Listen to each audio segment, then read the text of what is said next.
So today I'm going to talk about the simple mindset shift that's going to make people want to buy your art, and why some artists they're able to sell effortlessly while the others they just launch their products and they just hear crickets. So the turning point in my art sales was a simple mindset shift. Once I adopted this mindset shift, my art and creative products began to sell effortlessly. So in this video, I'm going to break down exactly what was that mindset shift and how you can start using that today. So I call this the validated inspiration mindset. So the validated inspiration mindset means that I don't start any product or painting from a blank page or blank canvas. I start with the concept that has already been proven and validated to sell. This is what entrepreneurs call demand.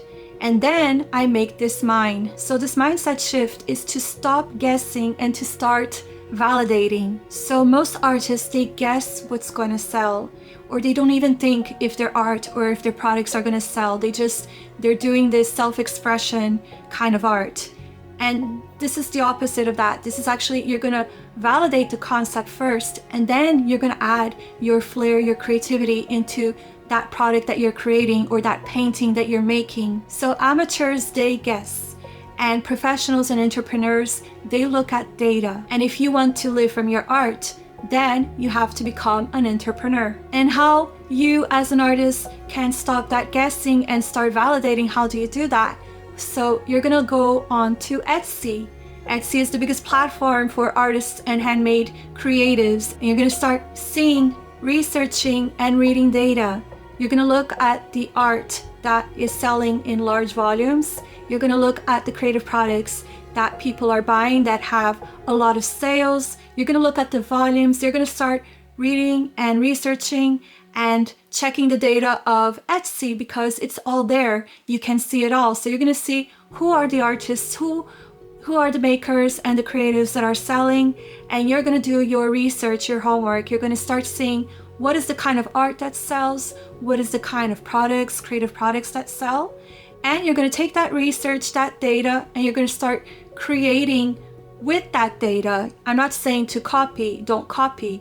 You're gonna look if maybe charcoal art is selling really well, or landscape art, or abstract art. Abstract art sells really well on Etsy, charcoal art as well, and all kinds of, you can check the volumes, you can check the numbers, I have, and you can start creating with your own flair, with your own artistic creativity, with your own je ne sais quoi, with that topic in mind, with knowing that people are buying this color palette, people are buying this kind of portrait or this kind of cottagecore kind of art or the abstracts.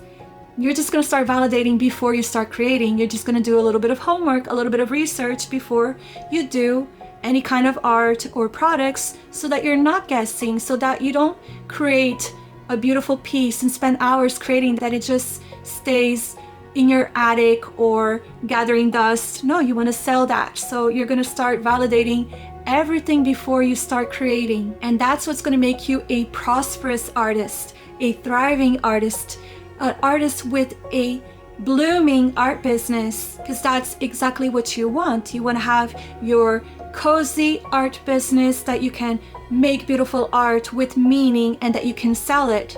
It doesn't take the meaning away from your art.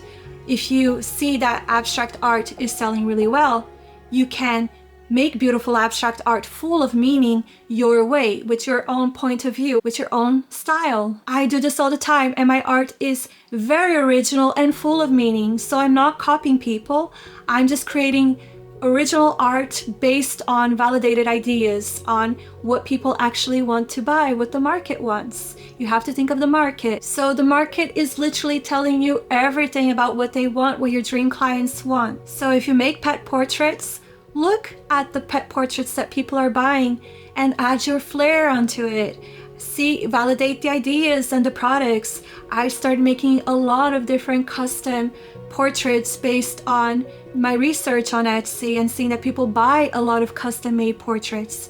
I created one product for my jewelry brand, which was the phone jewelry, because people, they were searching. It was a huge keyword on Etsy. People were buying a lot of phone jewelry. So I put in my flair. I added amethyst because I had read this research on how amethyst helps with electromagnetic pollution of phones. So I created this unique product that was an original idea based on a validated idea that people were actually looking and buying phone jewelry.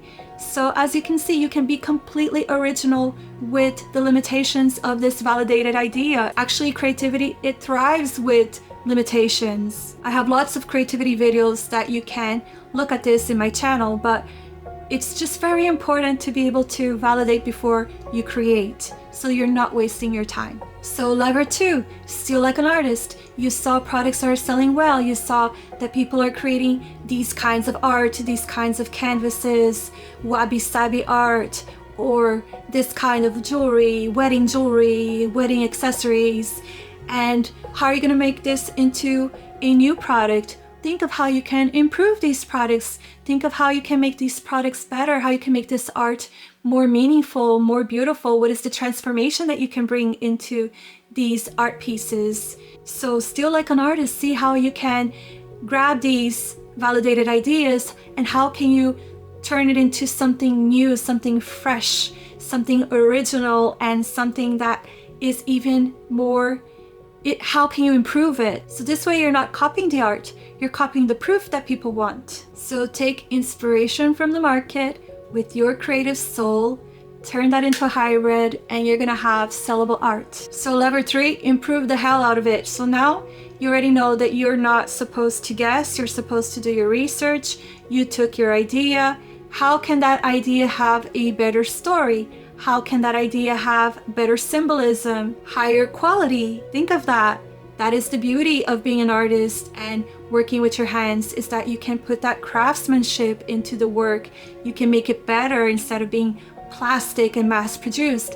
How can you make it even more luxurious? How can you make it with the top-notch products, with the top-notch resources that you can create that product? How can you not only add your style, but how can you make it premium? Think of premium products. Think of luxury premium products that only you can make from these ideas that you search, validated, and that people want to buy. We're talking about elevating the quality and the materials of the art, the paintings, and the things that you are making. So now that you understand the validated inspiration mindset, the next step is knowing who your customer is. And that you will find out in my video. People do want to buy your art, but they just don't know it yet. And this video is going to help you not only how to identify your dream customer, but how to actually create a transformation for them. So watch it next. And if you've enjoyed this video, subscribe and see you in the next one. Ciao!